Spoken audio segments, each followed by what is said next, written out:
Shalom Sobat Pasutri, senang jumpa lagi di Family Corner. Sobat Pasutri mungkin sudah sering mendengar istilah generasi sandwich. Istilah generasi sandwich ini sudah viral dan juga kerap melekat pada generasi milenial dan juga Gen Z. Generasi sandwich ini merupakan orang dewasa yang menanggung hidup dari orang tua, diri sendiri, dan juga keluarga inti atau anak-anak mereka.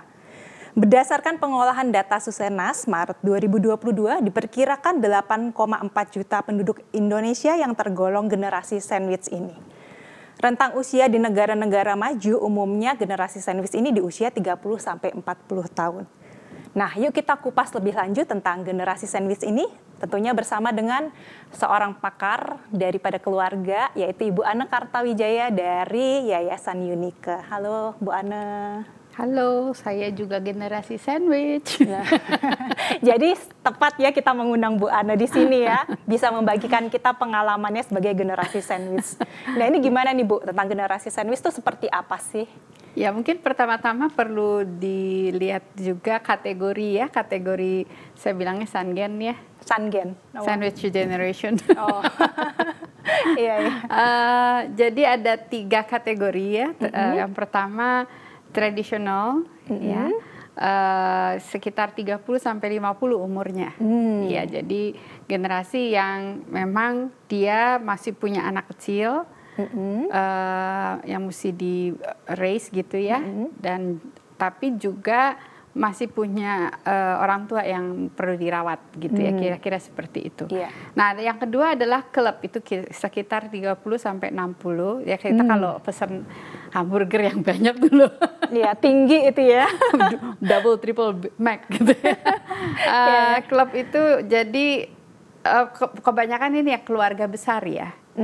Kayaknya saya termasuk di klub sih sebenarnya, walaupun umur saya belum nyampe 60, tapi udah lewat 50. Jadi memang kita yang generasi ini mungkin anak-anak udah agak besar, tapi tetap masih membutuhkan, masih butuh perhatian, dan juga mungkin ada keponakan, ipar, gitu ya. opa-oma mungkin, gitu. Saya sih opa-oma nggak nyampe, ipar, terus encek, encim, segala gitu ya. Yang kita mesti urusin. Nah itu klub. Yang terakhir open faced, jadi itu any age yang mungkin dia juga single sebenarnya, tapi dia merawat orang tua begitu. Iya.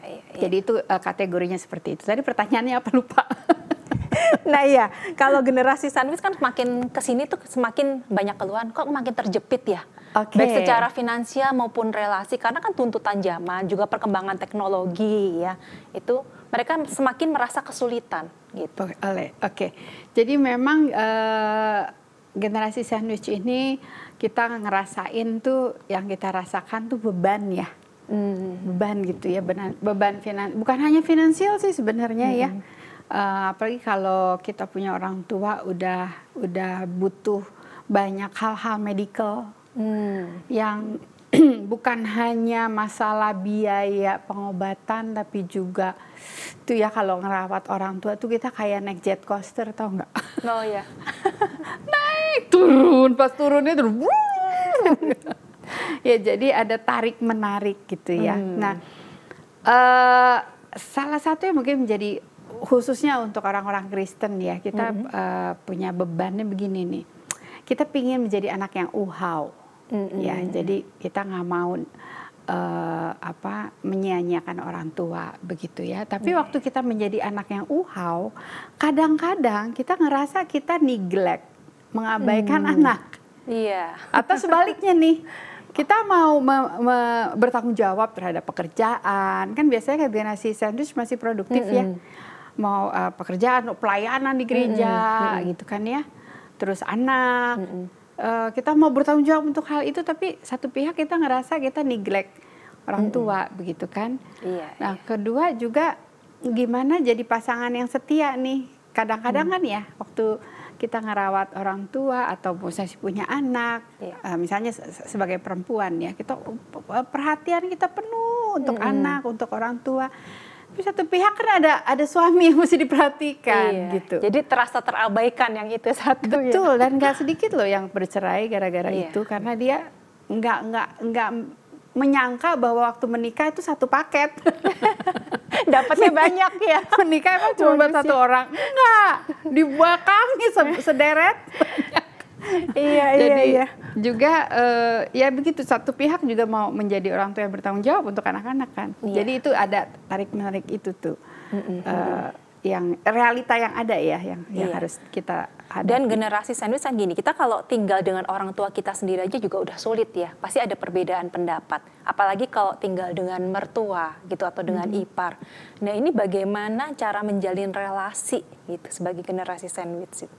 Mungkin pertama yang saya mau bahas juga tadi yang tentang, maksudnya tekanan-tekanan itu pasti ada gitu, karena banyak gitu loh yang mesti diurusin tuh banyak gitu ya. Nah jadi yang pertama tips yang paling gampang lah ya, kita perlu prioritas. Waktu kita mau prioritas pasti ada yang di-cut. Nah itu perlu bijaksana untuk nge-cut. Cut aktivitas yang kita rasa ini, jadi memilih dari yang sangat penting dari yang penting gitu. Kalau misalnya masih ada yang nggak penting masih dikerjain, itu jangan deh. Jadi kayak misalnya apa ya, yang nggak penting tuh ya, mungkin orang lain melakukan, misalnya teman-teman kantor pulang kantor masih ke kafe, hahaha gitu ya, atau ibu-ibu yang punya anak sekolah gitu ya, sambil nunggu anak ke kafe, sosialita, foto-foto pakai kostum segala macam gitu ya. Mungkin teman-teman yang lain lakukan, tapi kita tahu lah ya, kita punya waktu terbatas, nggak bisa nambahin 24 jam, saudara. Bagaimana mau nambahin 24 jam? Nggak bisa gitu kan ya.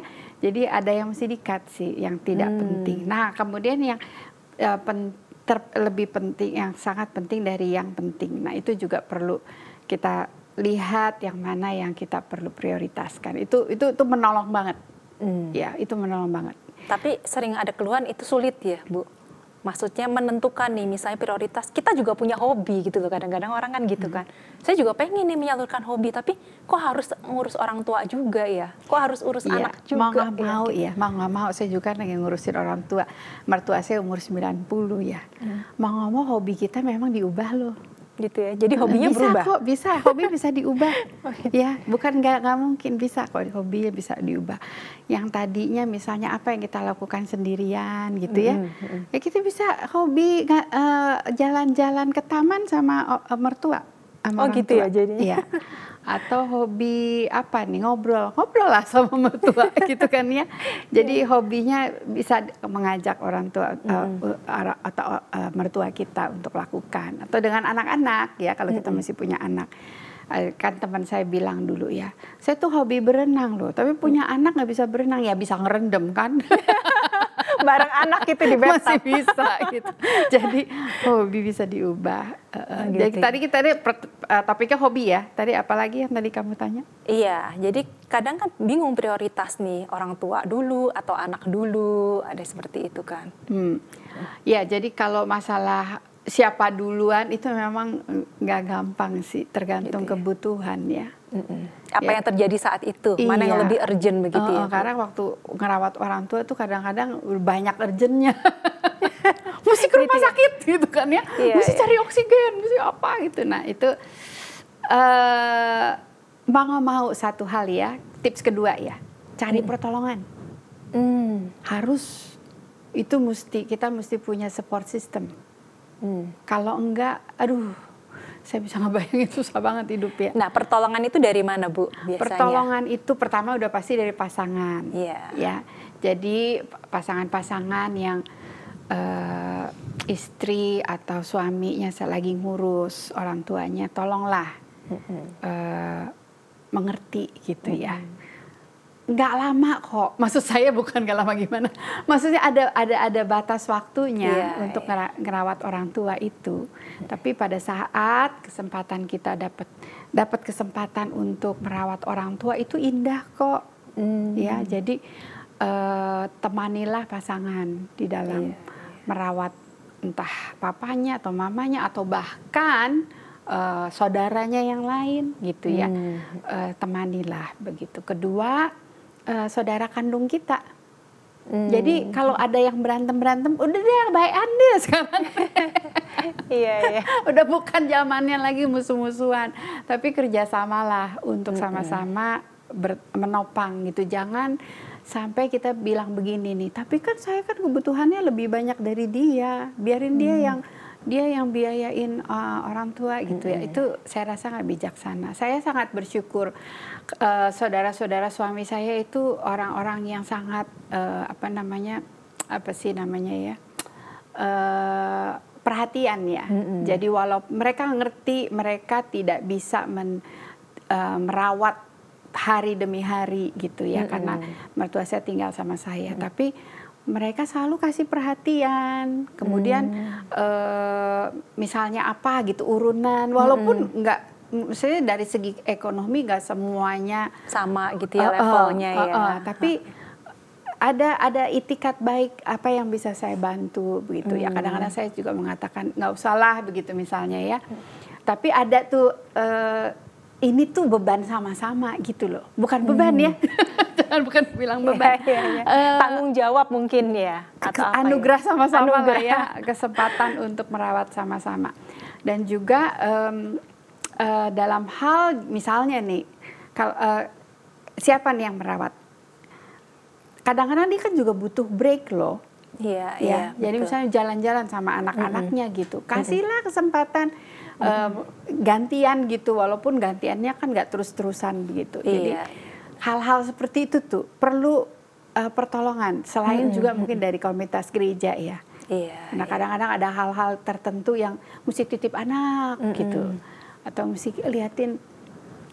Tolongin orang tua kirim makanan kayak gitu misalnya, kayak gitu tuh. Atau teman baik kita ya biasanya mengerti akan kesulitan kita. Jadi gitu ya. Intinya jangan sendiri. Hidup tuh jangan mengisolasi diri. Dan jangan malu untuk minta tolong gitu ya. Jangan malu dan kadang-kadang kan gengsi gitu. Gengsi. Tapi juga jangan terus-terusan minta tolong.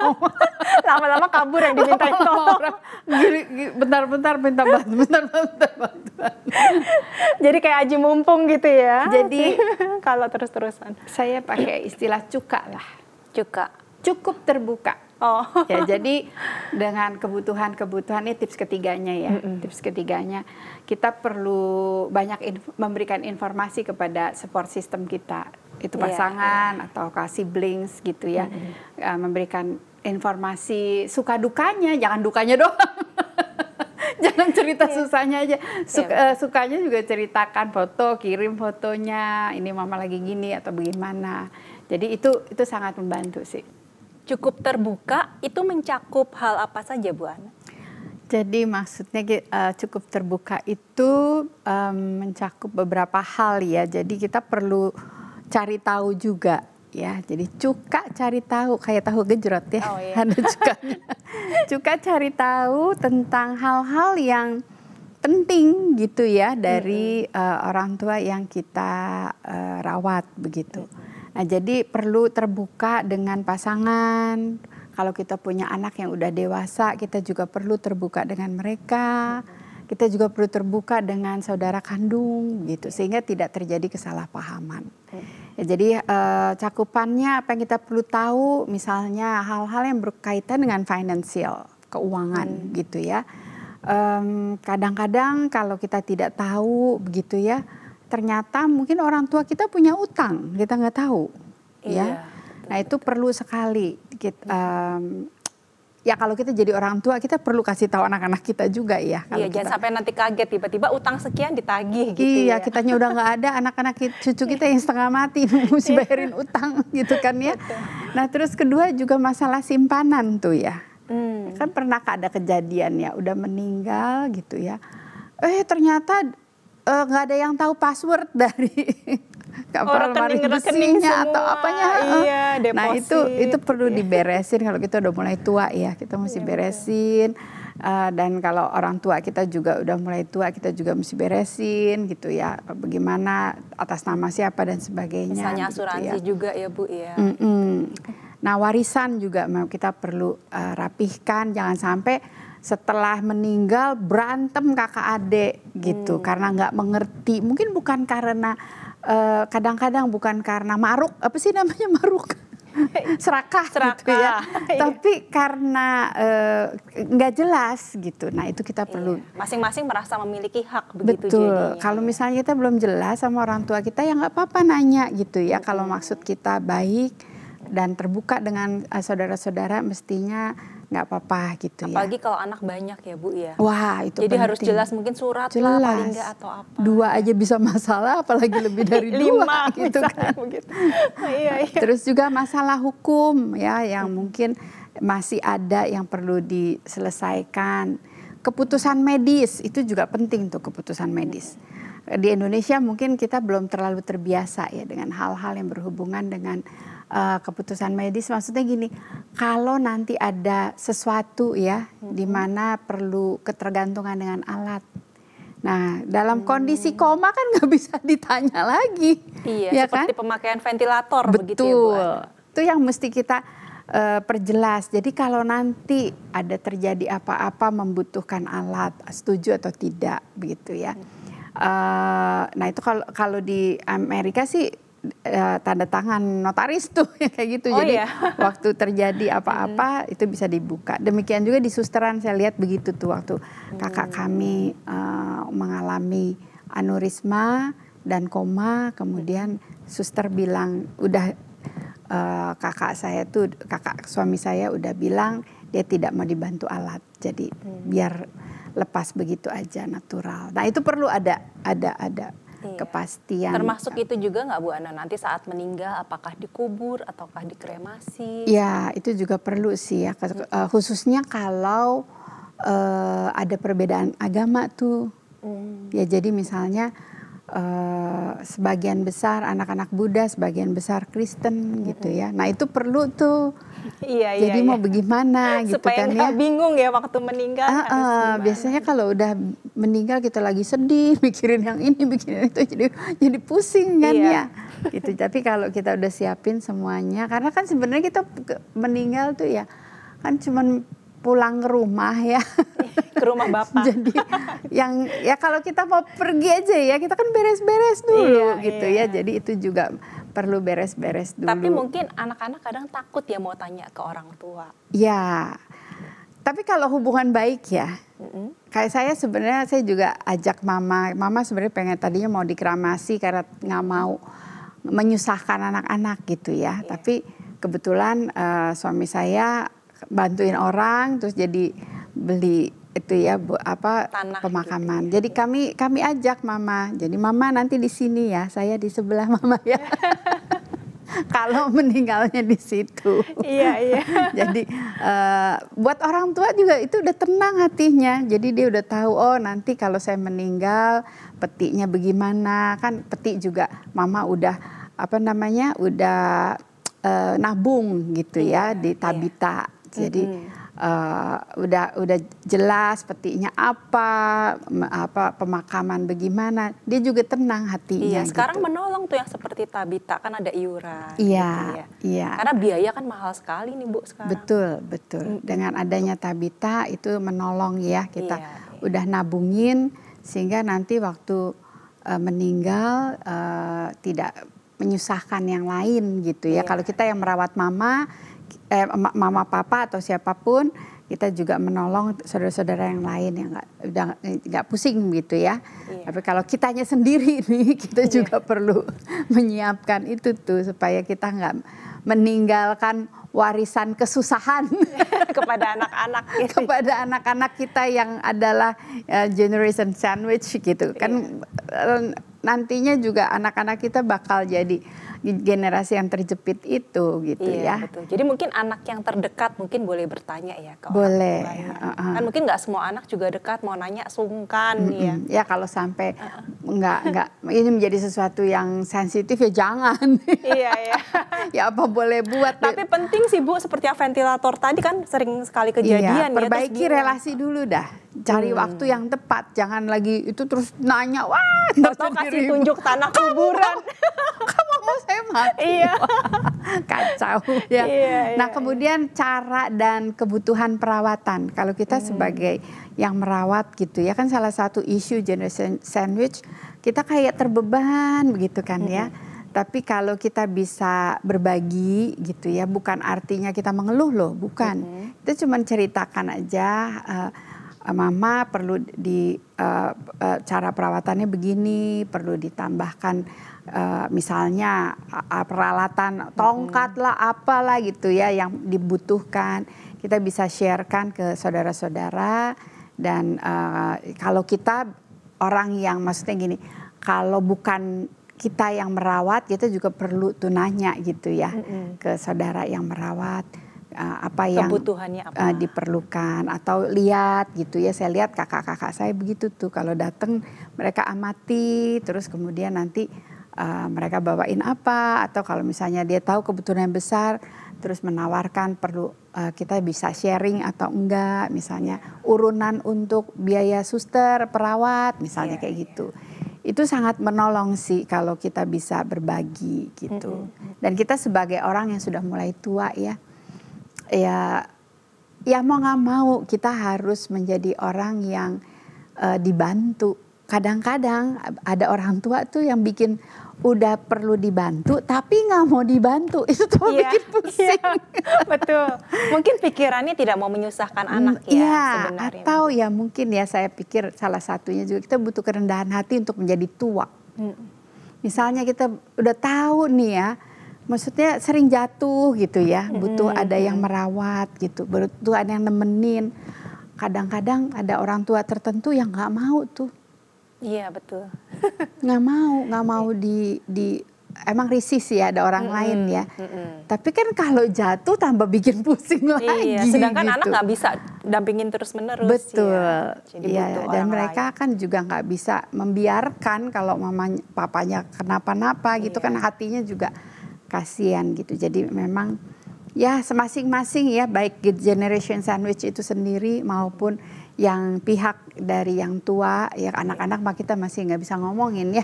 Ngomong di sini ya anak-anak tahu diri. Jadi saling istilah orang Jakarta mah saling nauin gitu ya. Iya betul. Tapi ada juga yang keluarga gini Bu, misalnya yang tadi kayak seperti Bu Ana bilang, kebetulan Bu Ana punya yang tanggung jawab bisa sama-sama, anugerah sama-sama. Tapi kan ada juga keluarga-keluarga yang tidak gitu loh.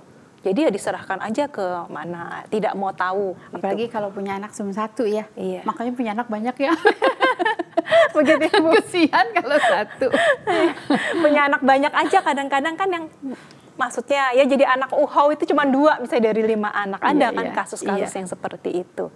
Iya sih. Ya memang dalam hal ini kalau seandainya masih bisa kita prepare ya, bagi yang masih muda-muda nih ya, mungkin kita nggak kebayang loh, bener-bener loh. Gitu. Waktu kita baru menikah nggak kebayang bahwa kita bakal kejepit jadi sandwich gitu, nggak kebayang. Dulu kan kita cuman ya menikah senang, sepertinya happy, hanya memikirkan keluarga inti saja ya. Dan gitu waktu punya anak ada mama, ada bisa titip anak, makin tua kita mesti rawatin mereka gitu kan. Betul. Jadi mesti siap-siap. Nah ini kalau dalam hal ini nih, waktu memasuki pernikahan, sebelum bahkan, perlu nggak sih ada komunikasi hal ini nih, misalnya? Gitu. Kadang-kadang nggak kebayang sih. Nggak kebayang ya. Cuman kalau kita sekarang mengajarkan nih kepada generasi yang muda, seharusnya mungkin mulai perlu membayangkan. Supaya nggak kaget gitu ya. Iya, persiapan yang saya maksudkan tadi, misalnya persiapan keuangan ya. Jadi kenapa kita tuh waktu kita masih muda, kita tuh jangan terlalu ngejor konsumtif gitu ya. Kehidupan konsumtif tuh jangan gitu.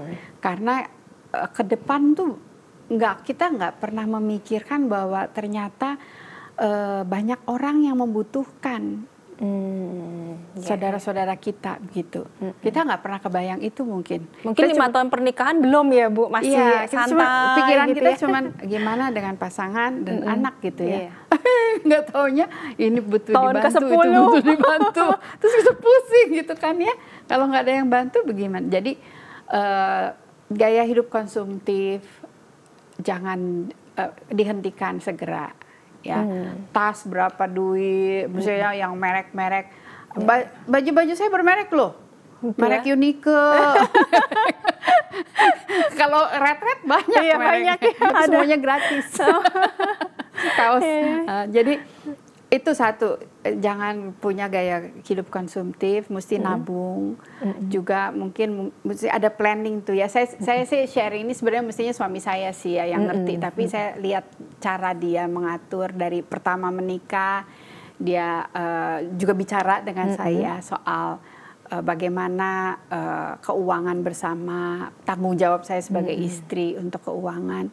Kemudian dia tabung tuh. Dia nabung untuk juga pendidikan anak gitu ya.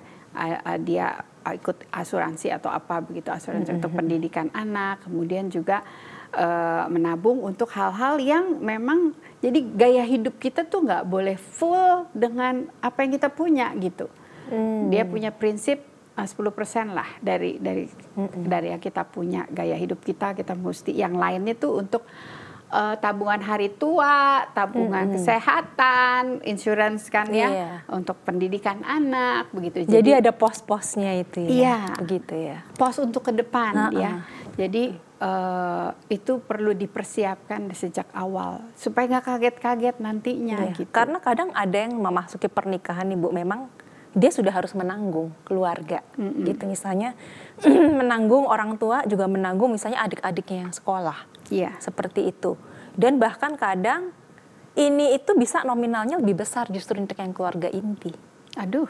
Bisa ada ya, walaupun mungkin sedikit gitu, tapi maksudnya bisa aja terjadi dia adik kelima yang harus dia biayain sedangkan dia anak pertama gitu. Ya kan? Pasti lebih biaya yang besar gitu. Nah, ini bagaimana tuh? Apakah harus dengan istri seperti tadi dibicarakan di ini? Harus sih kalau komunikasi. Ya saya tidak bisa menjawab semua masalah-masalah Anda ya. Mesti satu-satu dilihat. Tapi intinya adalah komunikasi dan juga cari jalan keluar sama-sama. Kadang-kadang gini nih.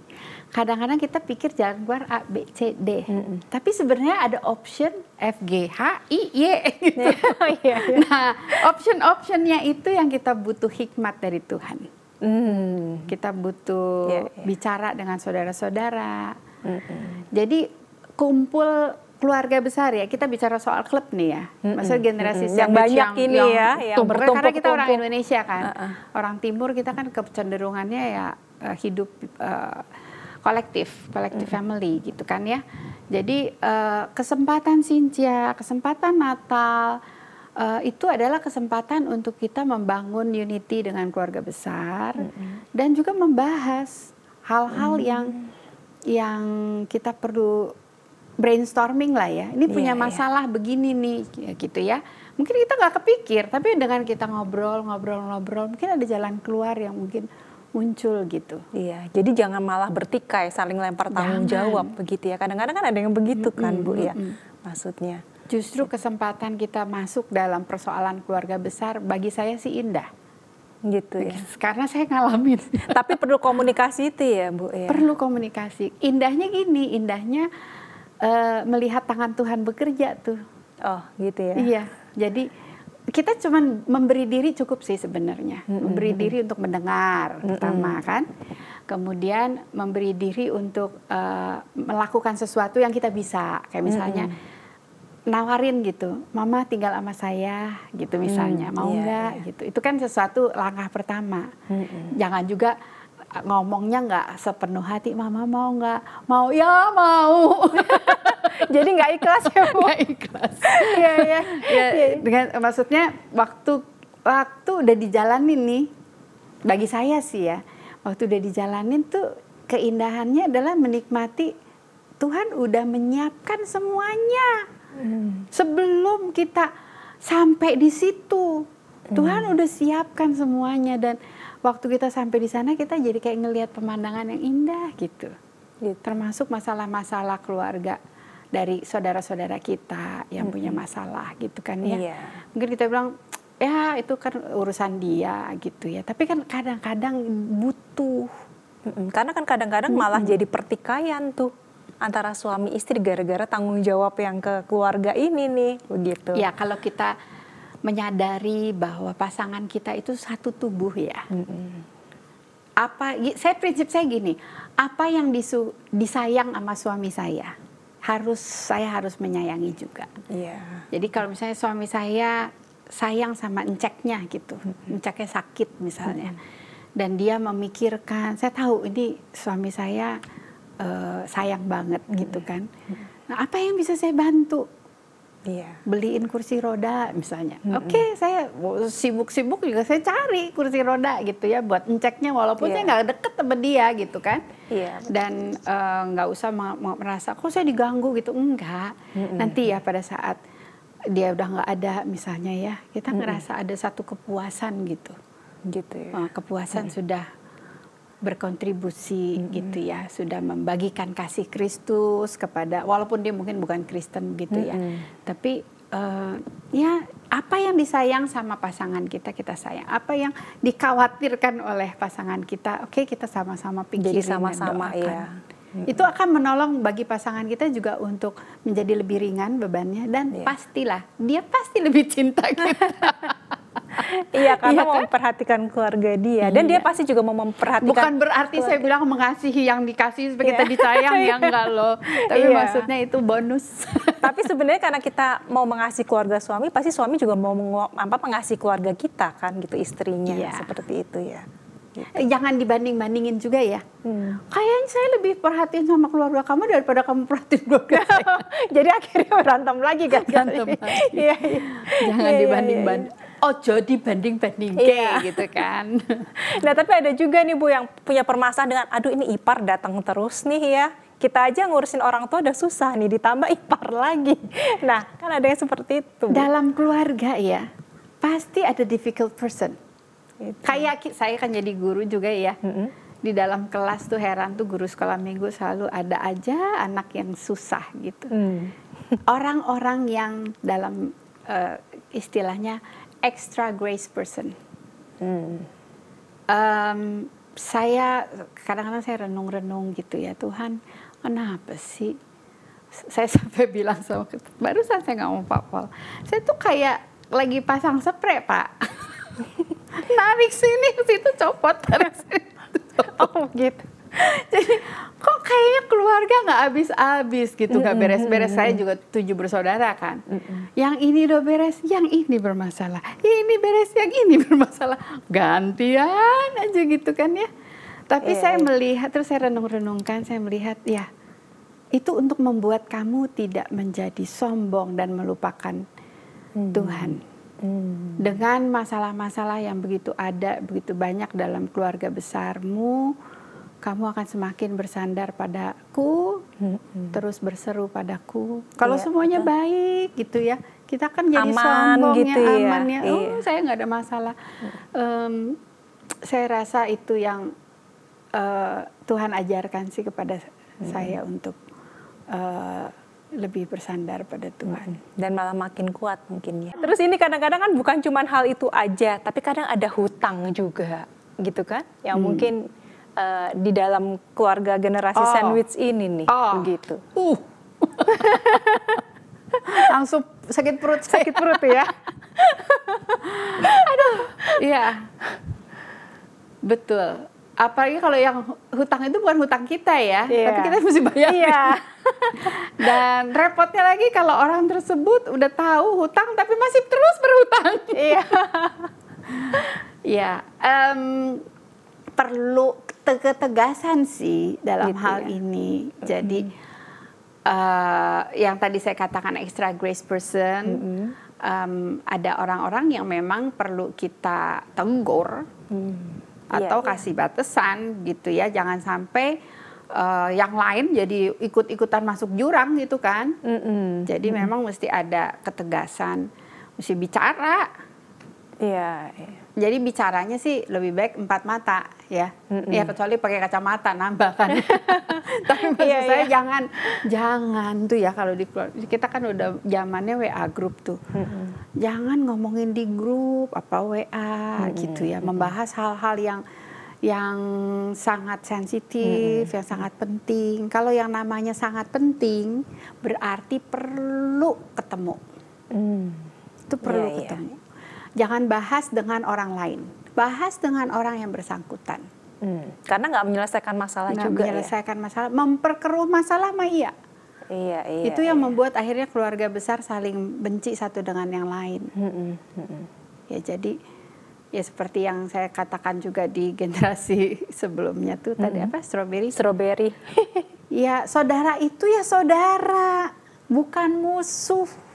Kadang-kadang kita musuhin saudara sendiri. Iya, betul, banyak yang kejadian. Terus kita temenan sama yang mestinya bukan yang kita temenin gitu tuh. Karena suka salah gitu ya kita tuh ya. Deket sama orang ya, mungkin kita rasa sekarang nyaman dengan berteman dengan orang ini, tapi terus jadi memperkeruh yang lain misalnya gitu. Nah itu yang saya rasa dalam klub itu tuh, si klub tuh nyusunnya tuh mesti rapi ya. Kita kalau makan sandwich berantakan begitu udah bingung mangap.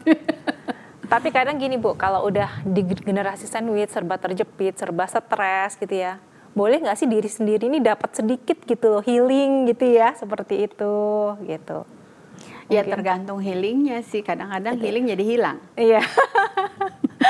Maksudnya healing tapi jangan lari dari kenyataan begitu ya. Iya, healingnya dari mana gitu ya. Kalau healing yang tidak sesuai dengan kebenaran firman bisa hilang. Iya, misalnya gini, kadang-kadang kan ada orang nih, aku tuh punya hobi nih naik sepeda. Ini aku sebenarnya pengen beli sepeda nih karena sepeda yang lama udah rusak gitu ya kadang-kadang. Tapi orang tua juga perlu nih bantuan. Anak juga masih di pendidikan gitu. Kadang-kadang itu yang menjadi pergumulan kan. Beli nggak nih sepeda? Balik ke yang tadi, prioritas. Gitu ya, prioritas. Ya. Baliknya. Jadi memang itu penting banget tuh.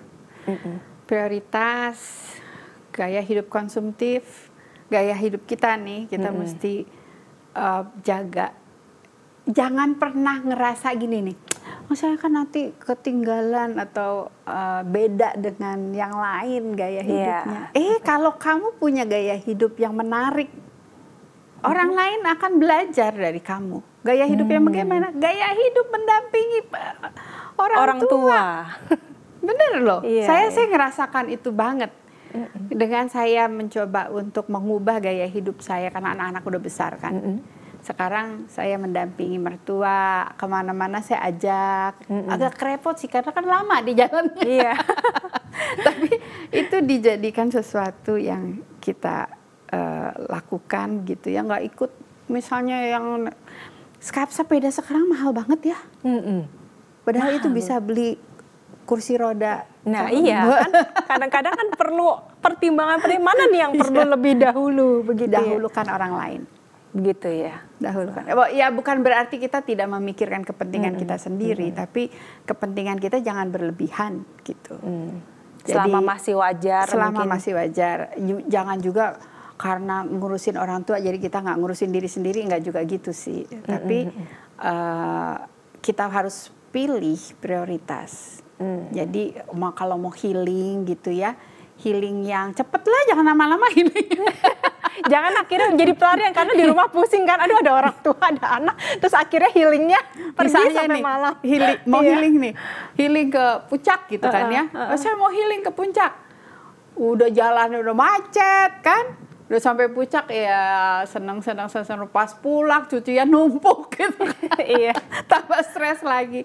Jadi ya mesti yang ya kita apa sih yang simple aja sih, yang sehari-hari gitu ya. Kayak misalnya suami saya, dia olahraga, terus kita suami istri selalu makan berdua gitu kan. Bagi kami itu healingnya tuh. Gitu. Jadi mencari healing yang tetap bisa memenuhi ini ya, semuanya tercakup. Ngobrol gitu, berdua sama malam-malam gitu ya. Mertua di bawah gitu ya, atau anak-anak diajarin, kalau bisa punya anak ya, anak-anak diajarin untuk main sendiri gitu kan. Jadi papa mama ngobrol, istilah kalau di GKGW itu couch time ya. Papa mama ngobrol, ada saat-saat mungkin pergi berdua gitu ya, titipin mertua, titipin anak, itu healing yang kayak gitu penting sih. Yang sesuatu yang memang rutin kita lakukan, dan istilah kami itu bucket filler ya. Jadi kalau ember tuh kosongan ya, tapi kita perlu isi kan. Nah kita bisa menjadi ember yang mengisi ember lain kalau kita sendiri penuh gitu kan. Kalau kita kosong, apa yang kita mau kasih? Diginin bunyi kita malah memerlukan diisi. Gitu ya. Jadi kita perlu charge ourselves. ya, Gitu saat ya. teduh yang terus dirutinkan. Sesuatu yang seperti itulah. Hobi kamu apa yang simple dan sederhana, jangan mahal-mahal. Kalau hobi mahal-mahal bikin stres baru. Iya betul. Jadi kalau generasi sandwich harus pintar-pintar menyiasati ini ya Bu Iya, ya. dan jangan pernah takut FOMO tuh, fear of missing out dengan zaman gitu. Kok saya nggak ini, yang nggak kayak yang lain, nggak apa-apa. Jangan terus mengikuti zaman, Iya. gaya hidup yang Iya. hedonisme semakin itu ya. Karena kita mesti lihatnya jauh ke depan, jauh ke dalam. Jadi intinya kita juga harus bisa menerima dulu ya penerimaan itu bahwa kita memang ya dengan kondisi seperti ini. Menerima Gitu ya. bukan sebagai nasib. Kadang-kadang kita menerima, ya udah terimalah. Nasib nih Nasib gitu ya. begitu. Itu sama sekali tidak dia dasarkan iman gitu. Tapi menerima sebagai anugerah. Iya. Penderitaan pun anugerah. Iya, iya, iya. Kesusahan juga anugerah. Anugerah apa? Anugerah untuk melihat Tuhan bekerja. Iya, Anugerah untuk merasakan kadang-kadangnya, Iya. merasakan kesusahan orang lain. Satu hal ya, kenapa saya bilang ini sebuah anugerah. Misalnya saya menjadi mantu ya, jadi mantu tinggal sama mertua, bagi saya itu anugerah. Saya baru tahu setelah apa? Setelah saya jadi mertua. Oh. Saya menyadari setelah jadi mertua, walaupun baru sebentar dan saya nggak tinggal sama-sama dengan mantu saya, tapi saya melihat menjadi mantu tinggal sama mertua itu adalah sekolah bagi saya. Sekolah untuk pembentukan diri saya, sekolah untuk belajar rendah hati, sekolah untuk bisa, terus terang ya, sebelum saya tinggal sama mertua, saya tuh nggak bisa berkomunikasi dengan orang lanjut usia. Bingung kalau ketemu, aduh mau ngomong apa ya, gitu ya, jadi lebih menghindar gitu. Tapi setelah saya beberapa tahun ya, nggak langsung, setelah berapa tahun tinggal sama mertua, saya jadi bisa tuh ngobrol. Dan juga aspek-aspek kemantuan dari mantu saya jadi lebih memahami gitu. Dan setelah saya jadi mertua, saya juga lebih memahami mertua saya. Saya tuh punya teman ya, mungkin sekali boleh diajak ke sini. Luar biasa loh. Dia punya anak 3. Tinggal sama mertua, tinggal sama orang tuanya. Jadi mertuanya tuh masih suami istri. Jadi ada 3 lansia dan 3 balita. Udah gitu satu hari datang lagi adiknya papinya atau gimana gitu. Jadi 4 lansia. Waduh. Luar biasa, dan dia homeschooling. Oh gitu, jadi anak-anak harus dia yang ngajar sendiri. Luar biasa loh. Tapi Iya, saya ngelihat itu nggak semua orang dapat kesempatan seperti itu kan. Iya. Dia pasti mempunyai dimensi-dimensi kehidupan yang kaya. Iya. Dan anak-anaknya lihat, anak-anaknya belajar. Ada satu cerita ya, nggak tahu deh ini berlebihan nggak?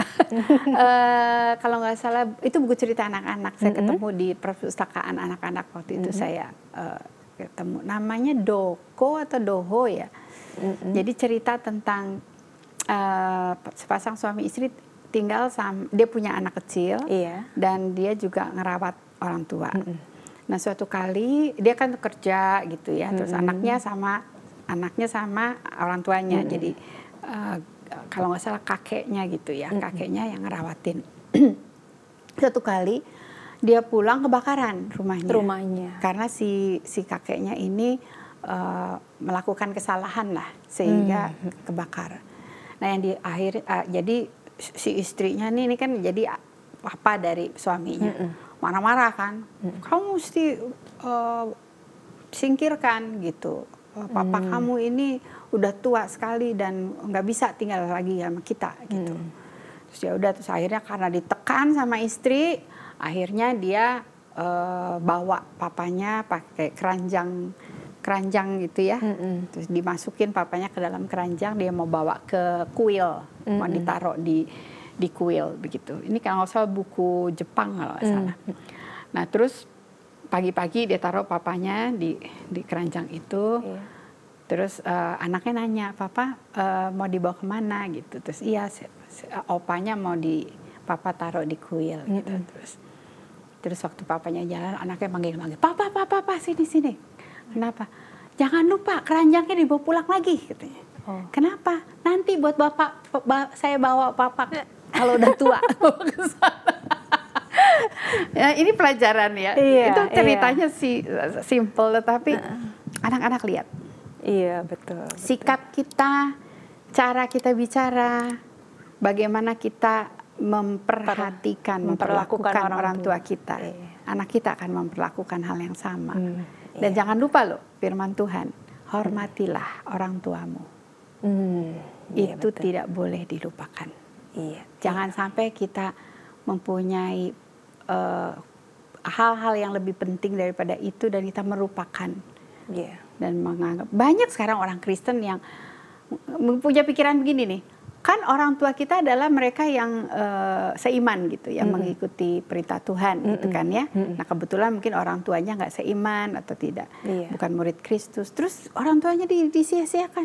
Iya, iya. Nah itu jangan sampai ada di jemaat ini seperti itu. Bertobatlah. Iya.